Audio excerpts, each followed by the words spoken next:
Luar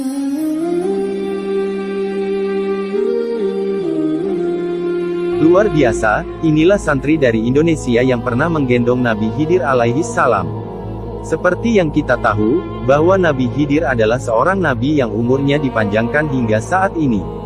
Keberadaannya masih misterius. Tetapi, banyak ulama, kiai, dan para wali di Indonesia yang kerap dikunjungi atau ditemui Nabi Khidir alaihi salam. Bahkan, ada seorang santri dari Indonesia yang pernah bertemu dan menggendong Nabi Khidir alaihi salam. Berikut kisahnya. Dikisahkan dalam kitab Fiqhul Hikayat, bahwa cerita ini berawal saat ada tamu yang datang ke Kiai Kholil Bangkalan. Seperti yang kita tahu, Syekhuna Kholil Bangkalan merupakan salah satu pembesar ulama di masanya. Setiap harinya Kiai Kholil selalu didatangi oleh banyak tamu yang sowan kepadanya. Suatu malam hujan turun dengan lebatnya, tiba-tiba di pelataran rumah, Syekhuna Kholil kedatangan seorang kakek sepuh yang lumpuh. Kakek itu berjalan dengan cara ngesot. Syekhuna yang melihat hal itu langsung berkata pada para santrinya, "Wahai para santri, siapakah yang bersedia menggendongnya?" tanya Kiai Kholil.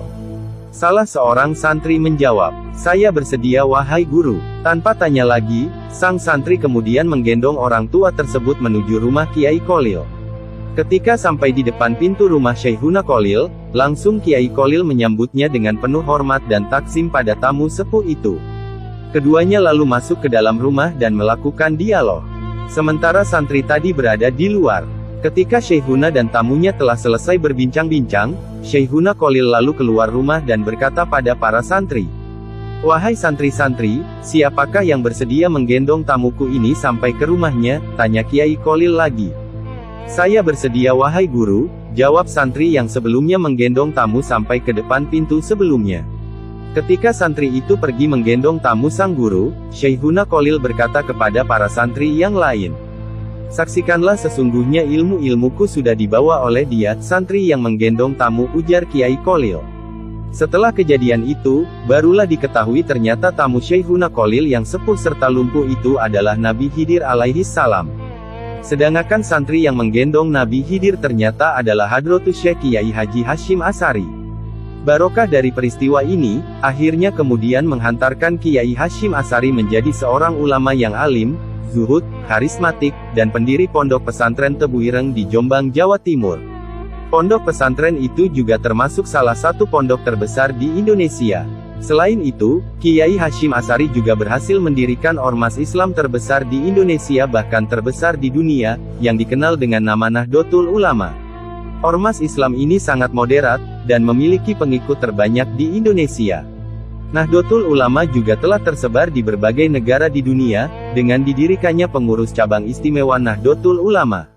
Subhanallah. Selain kisah tadi, ada sebuah kisah yang tak kalah menarik. Dikisahkan, Kiai Kholil Bangkalan pernah datang ke pesantren yang didirikan Kiai Hasyim Asy'ari yaitu pesantren Tebu Ireng untuk ikut ngaji kitab Sahih Bukhari Muslim bersama santri lainnya. Pengajian kitab tersebut dilakukan hingga saat ini oleh santri Kiai Hasyim. Hal ini sebagai bentuk apresiasi Kiai Kholil kepada santrinya. Saat di Tebu Ireng, Kiai Kholil tidak ingin diistimewakan layaknya guru. Kiai Kholil bersikukuh ingin dilayani layaknya santri biasa. Namun, akhirnya Kiai Kholil mengalah dan mau dilayani oleh Kiai Hasyim setelah Kiai Hasyim mengatakan bahwa seseorang harus taat kepada gurunya. Taat kepada guru di sini bermakna ganda. Dari Kiai Hasyim, ia ingin memuliakan gurunya yaitu Kiai Kholil. Sementara Kiai Kholil tidak mau dimuliakan. Karena saat itu yang jadi guru adalah Kiai Hasyim. Jadi, yang dimuliakan adalah Kiai Hasyim. Kedua tokoh besar ini berebut untuk saling memuliakan gurunya. Sebuah contoh tauladan yang luar biasa dari keduanya. Akhirnya Kiai Hasyim punya ide dan jalan keluar, kemudian beliau berkata, "Karena saat ini saya yang jadi guru, maka saya menginginkan Kiai Kholil istirahat di ruang tamu pesantren dan dilayani. Perintah guru tidak boleh dilanggar." Tidak lama kemudian, Kiai Kholil langsung mau dilayani dan dimuliakan selama berada di Tebu Ireng. Kiai Hasyim juga bahagia bisa melayani gurunya dengan baik. Subhanallah, semoga kisah ini bermanfaat dan bisa memotivasi kita untuk selalu menjunjung tinggi akhlak yang mulia, amin. Wallahu a'lamu bishawab.